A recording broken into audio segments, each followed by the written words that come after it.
Gaya ng ating tradisyon na makatulong tuwing Kapaskuhan, muling magbubukas ang Noel Bazaar sa susunod na buwan.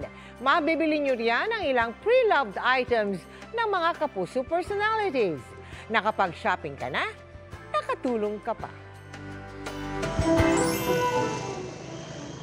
Mahigit 2 buwan na lang, Pasko na. Naihanda mo na ba ang Christmas shopping list mo? Aba, kung hindi pa, kumplituhin na yan at baka lahat ng yan matatagpuan sa Noel Bazaar na magbubukas sa November 15 sa Okada, Manila. Isa sa dapat abangan ang mga pre-loved items ng mga kapuso personalities sa Celebrity Ukay-Ukay booth ng GMA Kapuso Foundation. Nariyan ang mga gamit ng ilan sa ating unang hirit barkada, gaya ng mga bag ni Suzy Entrata. Merong isang local bag brand na sobra kong paborito, real genuine leather. Magtatagal po talaga to sa inyo, hindi magbabakbak. Pati na yung mga suit ni Arnold Clavio at chic and formal na damit ni Maris Umali at Susan Enriquez. Ang ganda nung material ng dress. I hope you'll always feel pretty also when you're wearing these dresses. Lahat ng proceeds nito, 100% mapupunta sa mga projects ng GMA Kapuso Foundations. Bukod sa Celebrity Ukay-Ukay, marami pang merchants ang pagding panregalo ngayong Pasko, gaya ng mga pagkain at skincare products.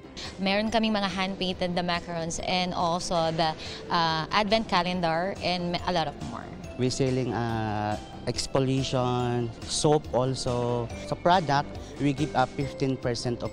Kaya mga kapuso, save the date and experience the Christmas magic at the Noel Bazaar.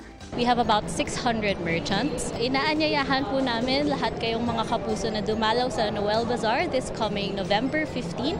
Sa mga nais naman makiisa sa aming mga proyekto, maaari po kayo magdeposito sa aming mga bank account o magpadala sa Cebuana Luwalier. Pwede ring online via GCash, Shopee at Lazada. Sa nakalipas lang na magdamag, kabi-kabilang pagbaha at pinsala na ang idinulot ng bagyong Christine. At para makapaghatid ng agarang tulong sa ating mga kababayang nasalanta, naghahanda na po ang inyong GMA Kapuso Foundation ng Operation Bayanihan.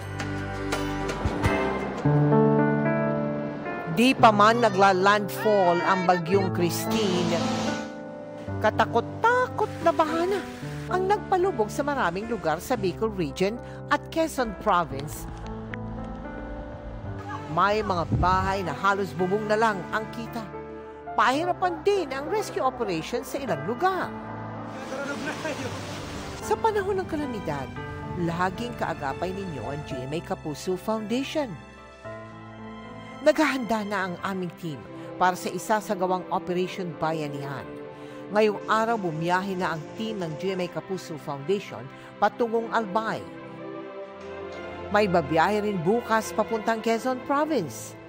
Mga kapuso, kami po ay kumakatok sa inyong mga puso para sa inyong donasyon. Malaking tulong ito para sa ating mga kababayan. Sa bawat sakuna, palaging nakaalalay ang GMA Kapuso Foundation sa mga kababayan nating nangangailangan. Mabilis tayong tumugon sa panawagang tulong at naghatid ng relief goods sa ilang lugar sa Quezon at Batangas.